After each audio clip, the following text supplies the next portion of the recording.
আমরা অডিও কলের মাধ্যমে একজন আপুর সাথে যুক্ত হয়েছি। আপুর মুখে শুনবো কেন আসছে। আসসালামু আলাইকুম।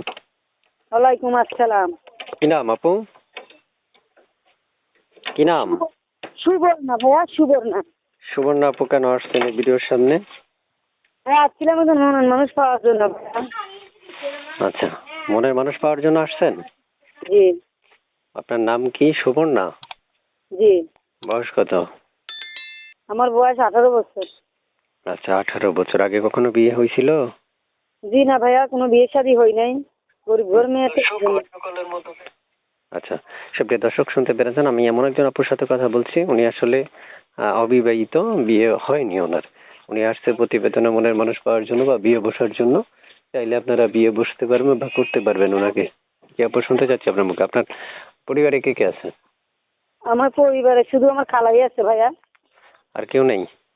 জি না, বাবা মা কোথায় গেছে এটাও জানি না। আচ্ছা, তো প্রিয় দর্শকদের উদ্দেশ্যে শুনতে চাই, আপনার কি নাম বলেছিলেন? সুবর্ণা? জি, সুবর্ণা। সুবর্ণা আপু থাকেন কোথায়? রংপুর। রংপুরে থাকেন? জি আপু কি রংপুর থেকে কথা বলছেন? জি ভাইয়া, জি। প্রিয় দর্শক শুনতে পেরেছেন, রংপুর থেকে কথা বলছে আপু। এর মধ্যে একটা কথা বলি, অবশ্যই আমাদের চ্যানেলটা সাবস্ক্রাইব করে রাখবেন। আগে থেকে করে রাখলে অসংখ্য ধন্যবাদ। তারপর শুনতে চাচ্ছি আপনার মুখে, এই যে একটা নাম্বার পেয়েছিলাম, এই নাম্বার আর একটা ছবি, এগুলো কার?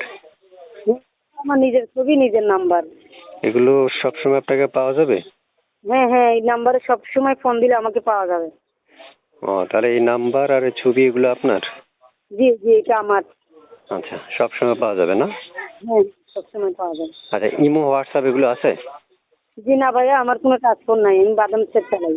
আচ্ছা, তো আপু কেমন বয়সী মনে মানুষ চাচ্ছেন আপনার জন্য? ভাই সে বয়স্ক হোক কিংবা বিয়েস্ত হোক, বিয়েস্ত হোক, আমার তাতে কোনো আপত্তি নাই। যে আমাকে 2 বেলা খাওয়াইতে পারবে, আমার পাশে থাকতে পারবে, যে আমাকে আপদে বিপদে হেল্প করতে পারবে, আমি এরকম একজন মানুষ চাই।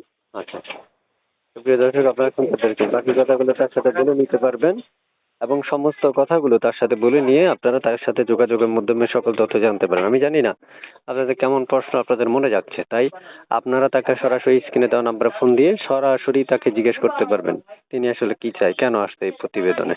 ঠিক আছে আপু, ভালো থাকেন। আসসালামু আলাইকুম।